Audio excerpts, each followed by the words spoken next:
एक बार मेरे छोटे वाले भैया के दोस्त की बहन की शादी थी। भैया को वहाँ जाना था तो वो मुझे भी अपने साथ ले जाने लगे।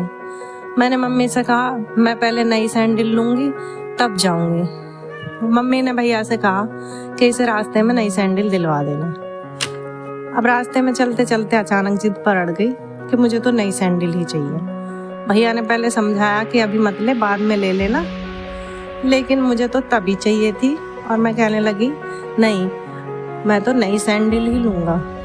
और मेरी जिद के आगे भैया हार गए और मुझे नई सैंडल दिलवा दी। अब मैं बहुत खुश। लेकिन जब हम उस गांव में पहुंचे और गांव के कच्चे रास्ते पर काफ़ी दूर पैदल चलना पड़ा तो नई सैंडल में चलते चलते मेरे पैरों में छाले पड़ गए। जब हम शादी वाले घर पहुंचे तो हालत यह हो गई कि मैं ठीक से पैर ज़मीन पर भी नहीं रख पा रही थी। भैया ने मुझे सबसे मिलवाया। जब उन लोगों ने मेरे पैरों के छाले देखे तो सब जैसे मेरी आवभगत में लग गए, क्योंकि एक तो मैं वहाँ पहली बार गई थी और वो लोग भैया को बहुत मानते थे।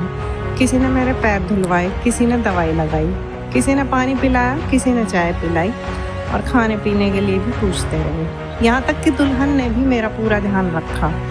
फिर वापस आते समय भैया को भी मुझे चिढ़ाने का मौका मिल गया। बस बार बार बात में ये कहना और ले ले नई सैंडल, मैं तो नई सैंडल ही लूँगा। और घर आकर सबको ये बात बताई। सभी हंस रहे थे, पर उसे तो वक्त बे वक्त कभी भी ये कहना था कि मैं तो नई सैंडल ही लूँगा।